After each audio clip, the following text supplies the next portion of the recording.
The one thing I didn't do was ever look to get to the corner. One thing you have to do is to break the status quo.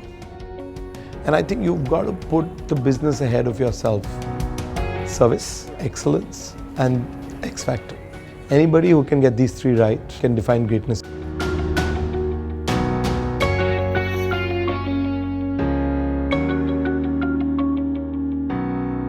I want to know, through your journey, through your career, right from your business school and then you moved on, could you take us through the same and the ups and downs, and what's the career path you've charted for yourself? So, you don't really chart a career path as early as in business school. You look for the best job that you can get from your, placement and so on and so forth. Yes, you start to find some vision of where you're going to end up. And so I very early on thought that, media, advertising, creative was the place I wanted to be. From college, I moved on to doing media planning and joined a firm called Enterprise Nexus, and then from there, Gilby, in data and media planning and usage and consumer and insight. And I think that laid the foundation of what was going to come after. My friends used to tell me very early on that you're the kind who wants to be a CEO. And I used to wonder why. But I always seemed to be the kind who would want to do a lot of things, who want to take a lot of responsibility, go beyond what I needed to do, probably give up a lot on personal time for work time. You achieved, relatively speaking, you achieved success pretty soon in your career, I would say.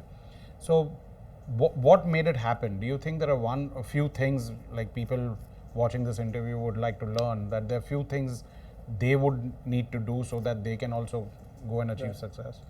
So I understand most young people want to get to the corner room very quickly, right? But I don't think, the one thing I didn't do was ever look to get to the corner room. And I always believe that, the other side of fear is freedom. So if you do some really exciting stuff, don't worry about the outcome. It will all figure itself out. And you mentioned that you always wanted to kind of do great work and just take risk.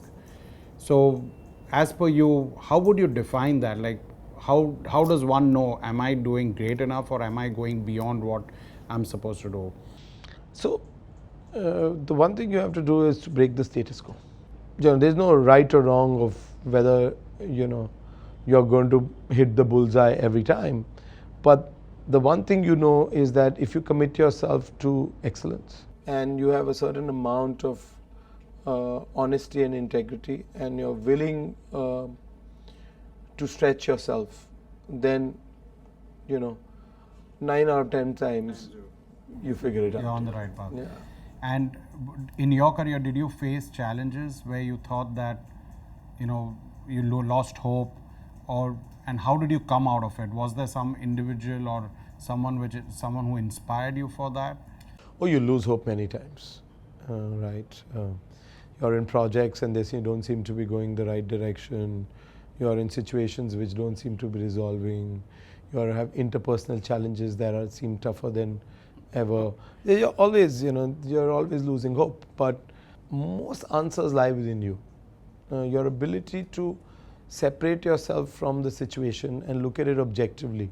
Wow. Will allow you to find the answers. And for someone out there to learn how you're running a big team and you've done so for quite some time. So when you ran a project or a certain department and you had to achieve success versus running a multifaceted team, right from functions like finance or HR, is your leadership style different, or do you come across new challenges? I think the first thing you've got to do is trust people.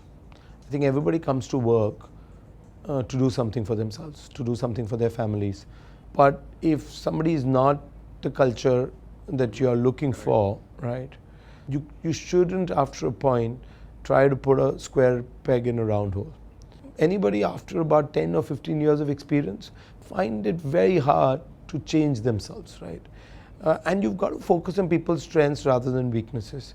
So if their weaknesses overweigh what you're looking for, then this is probably not the right place for them. But if they have the right kind of strengths, and if you can, motivate them in the right way, you'll get them through to what you expect. I read somewhere that you really can't lead like individual one by one. You need to kind of create, or you can't really push people to do things, and therefore you need to just create an environment where people jump into that and it gets them to perform. So what do you do to create that environment? You mentioned certain tools to understand people better, but to keep a system going. I think you've got to empower. You've got to empower, you've got to trust, you've got to get a set of people that are self-responsible, self-disciplined. You can't tell people at what time to come to work, you can't tell people what they need to do, right? But you also need to be as much loosely coupled, as much, highly engaged, right? And you can't bring hierarchy into work. I think the more you say it and the more you role model it, the easier it becomes for people to understand what you expect of them. And for the youngsters which are just starting their career, just like you did, are there few things they should be cautious of to climb up the corporate ladder? I think you've got to be very careful on who you get influenced by. I have a great theory that I've learned over the years. There are fans and then there are players, right? You go to a great cricket match and there are 11 people in the middle and there are about 1 million outside, right? So if you want to be the guy who stays in the game, you've got to be the player. You can't just be, judgmental and critical from the outside, but you've got to get your skin in the game. And you want to be influenced by players rather than by fans. Yeah. Were there a few players or certain habits you had which influenced you to be successful? Right. Every adversity brings an opportunity. And, when we were at Big FM, we had a breakdown in a negotiation with a big music label. At that point in time, I didn't know what to do, but we decided to let go of the label, change our format and go retro.